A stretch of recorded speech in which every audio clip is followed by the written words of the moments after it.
지난 주중에 교회 왔다가 퇴근하며 가는 길에 우리 교회 밖에서 주무시는 형제님이 한 분이 계십니다. 임마누엘 교회도 출석하고 되게 착하고 좀 이렇게 나이스한 청년 아시죠? 키도 크고. 잘 모르시나요? 그런 청년이 있는데 홈리스지만 굉장히 온순하고 나이스해서 우리 성도님들과도 인사도 하고 그러는 청년이 갑자기 교회 문 밖에서 막 소리를 지르고 난리가 났어요. 굉장히 분노하고 화가 나서 뭔가 참을 수 없는 그런 괴로움을 호소하고 있는데 제가 지나다가 들어보니까 신발이 없어졌다는 거예요. 그래서 홈리스가 가진 재산도 없는데 신고 다니던 한 켤레밖에 없는 신발이 없어졌으니 얼마나 답답하겠습니까? 제가 슬쩍 지나다 보니까 정말 양말만 신은 맨발로 길바닥에 서서 막 원망을 하는데 가만히 들어보니까 교회 안에서 잊어버렸는지 교회 밖에서 잃어버렸는지 모르지만 막 교회에 대한 원망을 막 쏟아내면서 분노를 참지 못하고 막 소리를 지르고 있었습니다. 그냥 지나가서 운전하고 가려고 하는데 좀 마음이 놓이지 않습니다. 여러 가지 그 분노를 조절하지 못하고 교회를 향한 원망을 막 소리 지르고 있어서 어떡할까 하는데 가만히 생각해 보니까 제 차에 여분의 신발이 있는 것이 생각이 났습니다. 그래서 차를 돌려서 제가 신고 있던 신발을 벗어서 주면서 미안하다, 신고 있던 신발을 줘서 정말 미안합니다, 이거라도 좀 신으십시오 하고서 신발을 벗어서 드렸더니 그 막 폭발하던 분노가 다시 잠잠해지고 온순해지는 것을 볼 수가 있었습니다. 제가 어렸을 때를 생각하면요, 저는 늘 신발이 한 켤레였습니다. 초등학교 때도 제 신발을 한 켤레뿐이 없었고 중학교 때도 신발을 한 켤레밖에 없었습니다. 친구들이 나이키 가죽 운동화를 신는 게 얼마나 부러웠는지 정말 사달라고 쫄르고 쫄랐던 게 생각이 납니다. 여러분들도 다 그러셨잖아요. 1년 내내 신발 한 켤레예요. 그냥 그거 가지고 사는 거예요. 학교 갈 때도 그 운동화, 교회 갈 때도 그 운동화, 그냥 항상 한 켤레 신발을 신고 사는데 그 한 켤레 신발 말고 이제 새 신을 사달라고 할 수 있는 때가 있습니다. 언젠가 하면 바닥이 구멍이 나가지고 물이 들어오기 시작해야 엄마 신발 바닥에 구멍이 뚫려서 물이 들어오니까 이제 좀 새 신을 사달라고. 어떤 분들 일부러 바닥을 긁으신 분도 있다면서요. 저는 그러지는 않았습니다. 그 대신 공을 많이 차고 다녀가지고 꼭 압축 어디가 깨지고 구멍이 나서 물이 들어오곤 했는데요. 처음에는 신발 바닥에서 물이 들어오면 좀 기분이 안 좋잖아요. 근데 조금 이제 꾀가 나기 시작하니까요, 신발 바닥이 뚫려서 물이 들어오기 시작하면 참 반갑더라고요. 엄마한테 쫄를 수 있는 핑계가 생겼으니까 새 신을 사달라고 하던 때가 있었는데요. 지금은 저도 신발이 얼마나 많은지 몰라요. 운동화도 있고요, 구두도 있고요, 뭐 축구화도 있습니다, 슬리퍼도 있습니다, 뭐 등산화도 있습니다. 때에 따라서 골라 신을 수 있는 신발을 쌓아놓고 살고 있는데도 불구하고 만일에 제 마음에 감사함이 없다면 그건 정말 뭐가 크게 잘못됐다는 사실을 제가 깨달았어요.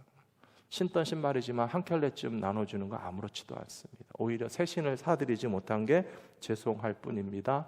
우리는 가진 것이 너무 많은데 감사의 이유는 잊어버린 채 감사하지 못하고 살고 있는 것도 얼마나 부끄러운 일인지, 형제와 이웃의 아픔과 괴로움에 대해서 나누거나 보살피지는 못할 망정 하나님께서 이미 우리에게 허락해 주신 수없이 많은 감사의 제목 가운데서 감사치도 아니하고 기뻐하지도 못하는 삶을 산다면 크리스찬으로서 부끄럽다는 사실을 기억하시면서 하나님께는 감사하시고 형제와 이웃들에게는 기쁨으로 뭔가를 나누며 살아가시는 저와 여러분들이 되시기를 부탁합니다.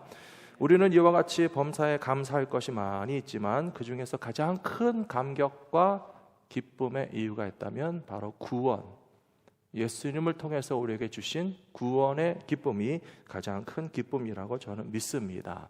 그러므로 예수님을 기쁘시게 하는 교회가 되기를 원하신다면 첫 번째로 내게 주신 구원의 가치가 얼마나 소중하고 예수님이 나를 구원해 주신 것만으로 해도 기뻐하고 감사할 이유가 충분하다는 사실을 깨닫게 되면 저와 여러분이 예수님을 기쁘시게 하는 신앙생활을 하게 될 것이라고 저는 믿습니다.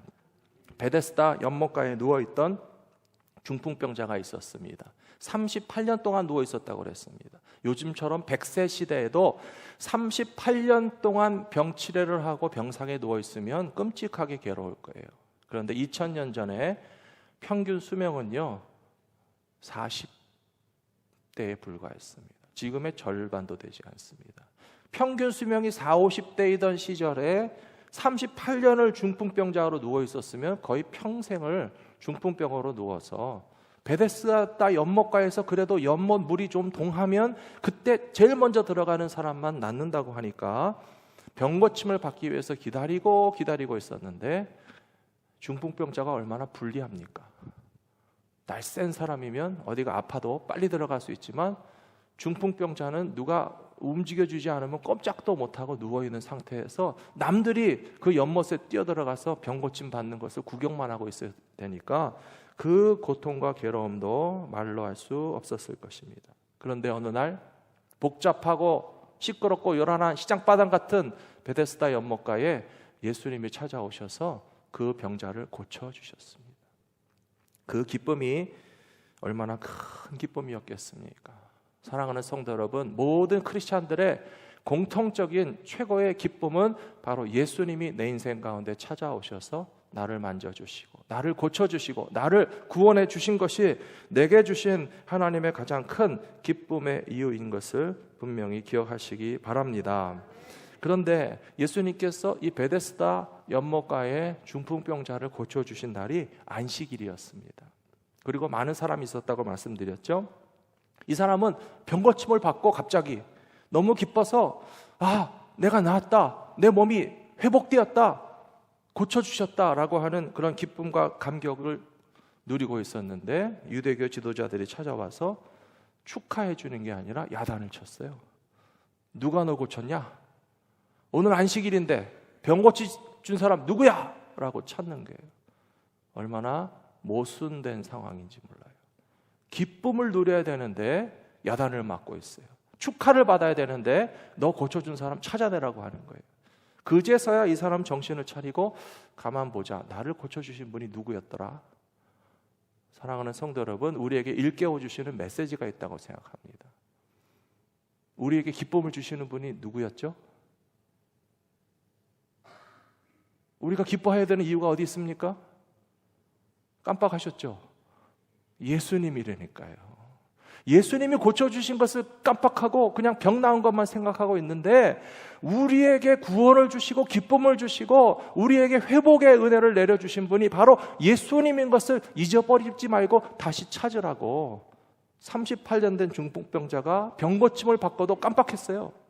누가 나를 고쳐주셨지? 많은 사람들이 왔다 갔다 하다 보니까 정신이 없는 경황에 예수님이 나를 고쳐주셨다는 사실을 기억할 수 있도록 다시 리마인드 시켜주는 그런 상황이 됐고요. 그 다음에 안식일에 병 고쳤다고 야단치는 사람들, 뭐가 핵심인지 모르는 사람들입니다. 율법을 문자적으로 지키는 것이 중요한 것이 아니고 예수 그리스도의 구원의 기쁨과 치유와 회복을 감사하고 찬송하는 것이 율법을 주신 하나님의 높으신 뜻이라는 사실은 망각한 채 문자적으로 안식일에는 노동하지 말라라고 하는 그런 인간을 억압하는 데에만 목적과 관심이 있는 사람들은 핵심에서 벗어난 것입니다. 하나님의 영광을 찾지 못하고 우리에게 구원과 기쁨을 주시는 예수님에게 주목하지 못하는 모든 사람들에게 이 사건은 우리에게 초점을 다시 예수 그리스도에게 맡기고 감사와 찬송과 예배의 날이 안식일이라는 사실을 기억하게 해주신다는 사실을 마음에 품고 살아가시는 저와 여러분들이 되시기를 부탁합니다. 요한복음 9장에서도 보시면요, 비슷한 사건이 또 벌어집니다. 저는 이 사건이 참 재미있다고 생각합니다. 실로암 연못가에서 눈을 씻고 눈을 뜨게 된 소경이 있습니다. 시각장애인이 있습니다. 그랬더니 이 사람은 다시 보게 돼서 너무 기쁘고 행복하고 감사한데 또 유대교 지도자들이 찾아와서 또 야단을 칩니다. 똑같은 상황이 반복되는 거예요. 아주 웃기는 코미디 같은 상황이에요. 눈을 보지 못하던 시각장애인이 불편하고 괴로웠는데 야 이제 보게 됐으니 너무 기쁘다라고 하고 있는데 유대교 지도자들은 야단치는 겁니다. 누가 너 눈 뜨게 해줬어? 이게 얼마나 말도 안 되는 상황입니까? 그랬더니 이 시각장애인이었던 청년이 똑똑해가지고요, 제가 눈을 감고 있어서 못 봐서 몰랐습니다, 핑계했어요. 제가 눈을 감고 있을 때 저에게 오셨던 분이 누군지 잘 모르겠습니다. 아마 알고도 모른 척 했는지 모르고도 모른 척 했는지 모르겠어요. 그랬더니 이제는 그 시각장애인이었던 청년의 부모에게 찾아가서 네 아들 눈뜨게 해준 사람 누구야? 찾아내! 얘기하고 있어요.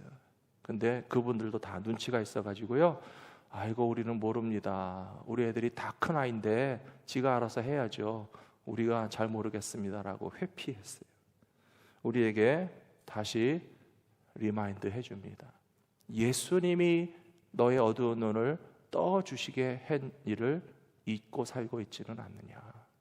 사랑하는 성도 여러분, 안식일에 예배해야 될 이유, 신앙생활에 하나님께 감사해야 할 이유가 있다면 우리에게 구원과 생명을, 치유와 회복을 허락해 주시는 예수님에게 주목하게 될 때에 우리의 마음의 기쁨의 이유는 분명하고 우리 마음의 기쁨과 감사가 충만하면 주님도 기쁘시게 하는 신앙생활을 하게 될 줄로 믿습니다. 성경에는 이와 같이 예수님의 구원에 기쁨으로 감사 감격하는 사람들의 이야기가 가득합니다. 이 한 시간에 다 나열할 수 없을 정도입니다. 최고로 기뻐할 만한 사람들이 있다면 죽은 딸이 다시 살아난 회당장입니다. 딸이 죽었는데 다시 살아나면 얼마나 기뻤겠습니까? 죽은 오빠가 다시 살아난 마리아와 마르다, 무덤에서 썩어서 냄새가 나던 오빠가 살아서 걸어 나왔을 때 그 여동생들은 주님의 구원으로 말미암아 얼마나 기뻤겠으며, 성경에는 나와 있지 않았지만 본인도 기뻤을 거예요. 나사로 믿어지지 않았을 것입니다. 예수님이 나를 무덤에서 살려주신 것에 대해서 기뻐하고 감사하면서, 이렇게 예수님의 구원을 경험한 모든 사람들의 공통적인 특징이 있다면 내게 주신 모든 은혜 무엇으로 보답할까? 그런 마음으로 살아갔을 것이라고, 평생을 살아갔을 것이라고 저는 믿습니다. 사랑하는 성도 여러분, 신앙생활의 핵심은 다른 데 있지 않습니다. 내게 주신 모든 은혜 무엇으로 보답할까? 그 마음이 가득하면 주님 앞에 감사와 찬송, 또 기쁨과 영광을 돌리는 믿음의 삶을 얼마든지 살아가게 될 줄로 믿습니다. 오늘 빌립보서 2장 8절에 보시면 예수님께서 사람의 모양으로 나타나사 자기를 낮추시고 죽기까지 복종하셨으니 그 십자가에 죽으심이라. 예수님은 왜 성육신 하셨을까요? 예수님은 왜 하나님의 아들이신데 인간 세상에 내려오셨을까요? 그리고 하나님의 아들이신 주님께서 왜 죽기까지 복종하시고 십자가에서 죽으신 이유는 무엇이라고 생각하십니까? 나를 구원하기 위해서입니다. 우리를 구원하시기 위하여서 예수님께서 인간의 몸을 입으셨고요, 십자가를 복종하고 죽음까지도 감당하신 이유는 오직 나를 구원하시고 나를 살리시고 우리에게 영생을 주시기 위하여서 주님께서 십자가의 고난을 받으신 것을 생각한다면 우리는 내게 주신 그 은혜 나는 어떻게 보답할까 하는 마음을 가지고 살아갈 때에 주님 주시는 기쁨과 주님을 기쁘시게 하는 일이 동시에 일어난다고 저는 믿습니다. 이사야 12장 2절 3절 말씀 같이 한번 읽어보겠습니다. 보라, 하나님은 나의 구원이시라. 내가 신뢰하고 두려움이 없으리니 주 여호와는 나의 힘이시며 나의 노래시며 나의 구원이심이라. 그러므로 너희가 기쁨으로 구원의 우물들에서 물을 기르리로다. 아멘. 2절 말씀해 보시면 여호와는 나의 구원이시고 나의 힘이시고 나의 노래시고 또 나의 구원이시다 라고 고백하고 있어요.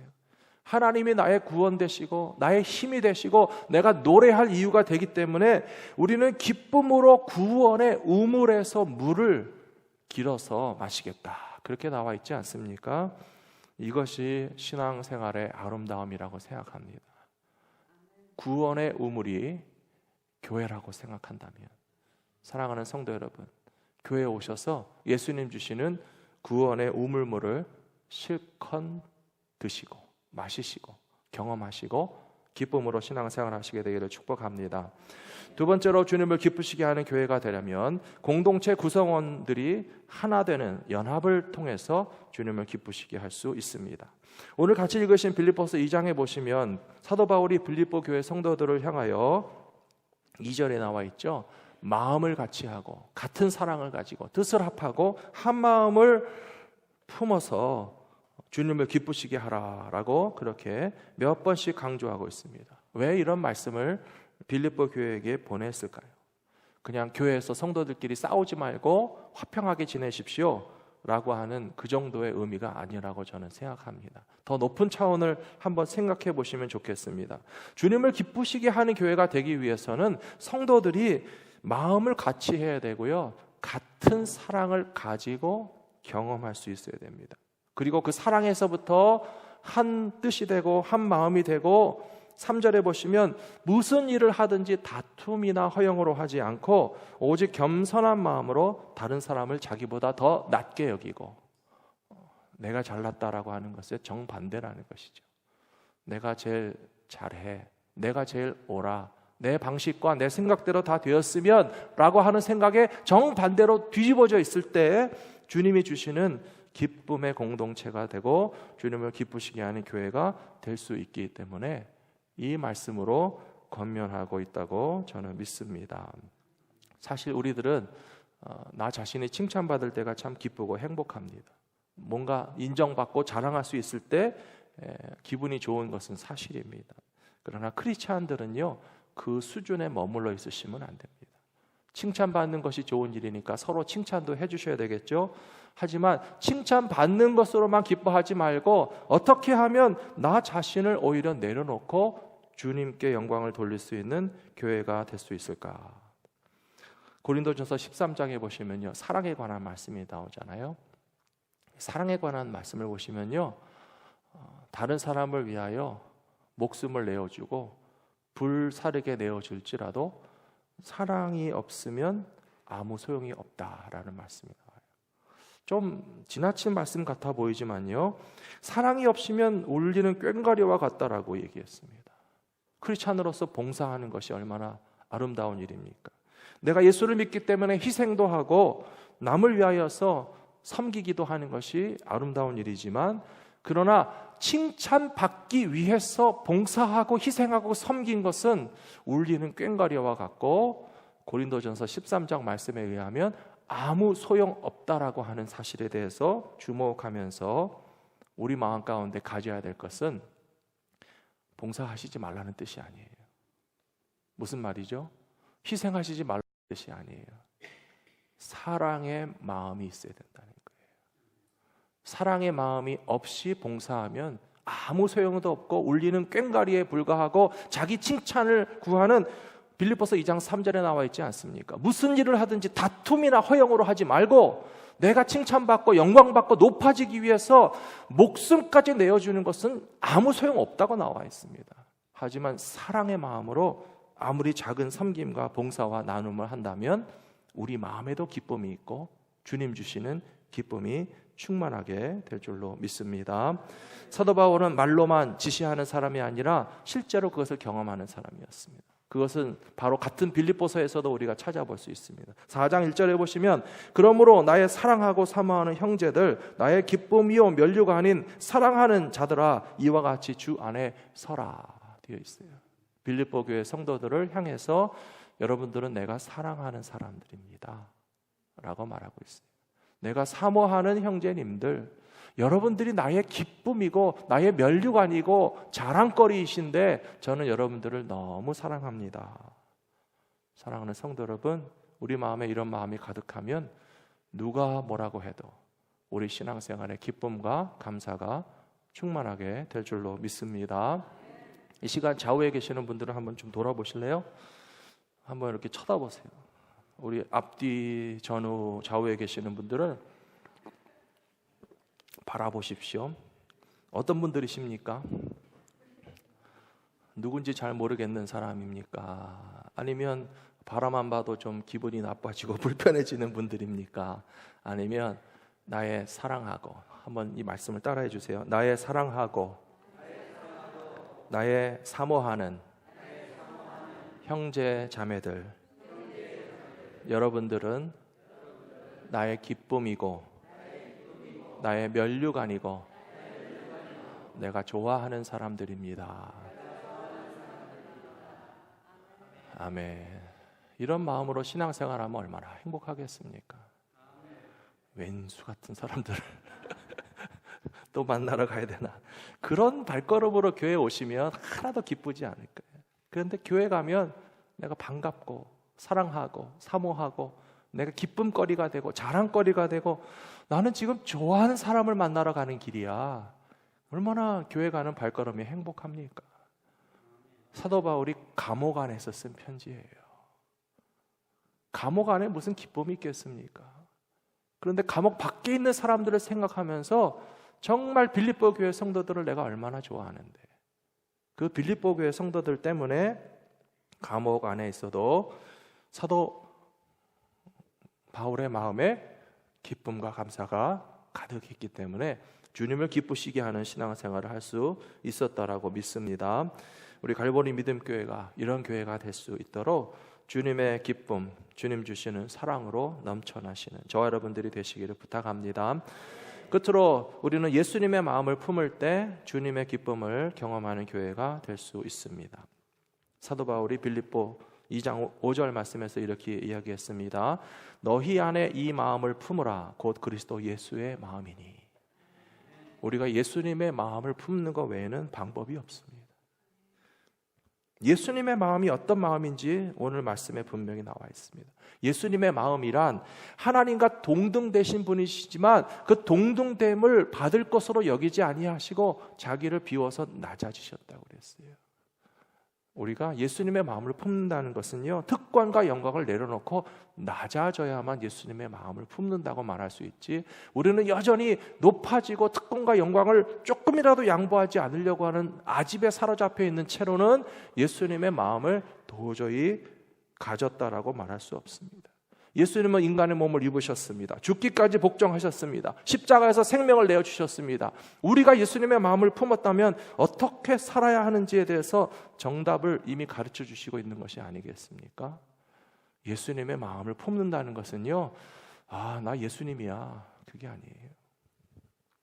특권을 내려놓고 겸손하고 오히려 끌려가고 고난을 당하고 십자가를 지고 주님을 따라가기를 주저하지 않는 것이 예수님의 마음을 품은 신앙생활이라고 저는 믿습니다.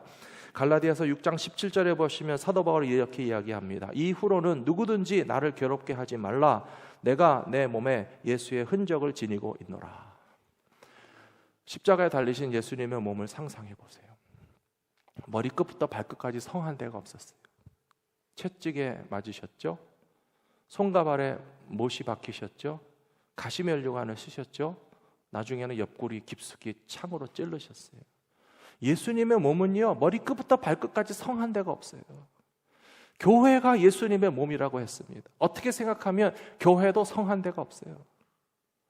말짱해야 교회가 아니고요, 많이 상처 입은 게 교회입니다.